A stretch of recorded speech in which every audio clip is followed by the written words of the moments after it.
महाराष्ट्र राज्य माध्यमिक और उच्च माध्यमिक शिक्षा मंडल ने 12वीं बोर्ड परीक्षा के परिणाम घोषित कर दिए हैं। इस साल कुल पास प्रतिशत 89.79 दर्ज किया गया है, जो पिछले वर्षों की तुलना में बेहतर माना जा रहा है।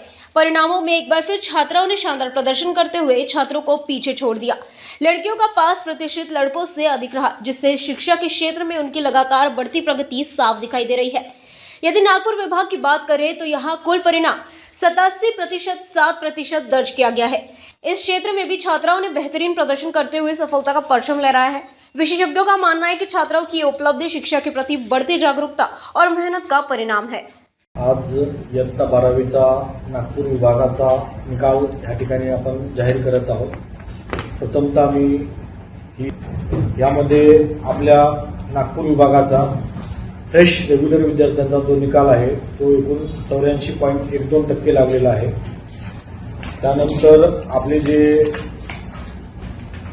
रिपीटर प्रायव्हेट विद्यार्थी आहेत त्यांचा आपला टोटल निकाल हा 39.47 लागलेला आहे। त्यानंतर आपला जो ओव्हरऑल निकाल आहे तो निकाल आपला एकूण लागलेला आहे 87.07%। त्याच्यानंतर डिस्ट्रिक्ट वाईज परफॉर्मन्समध्ये सगळ्यात चांगला निकाल जो लागलेला आहे तो नागपूर जिल्ह्याचा आहे 91.66% आणि यामध्ये गडचिरोलीचा जो लागलेला आहे तो 79.60% आहे।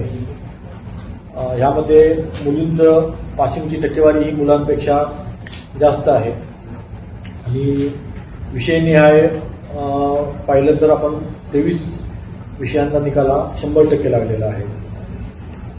तुम्हाला काही मला विचारायचं असेल तर आपण माझ्याशी संवाद साधू शकता। निकाल आहे तो यावर्षीचा 96.44% लागलेला आहे। कलाचा 78.02% आहे। वाणिज्याचा 87.03% आहे। व्यवसाय अभ्यासक्रमचा 82.74% आहे आणि ITIचा 81.78% आहे।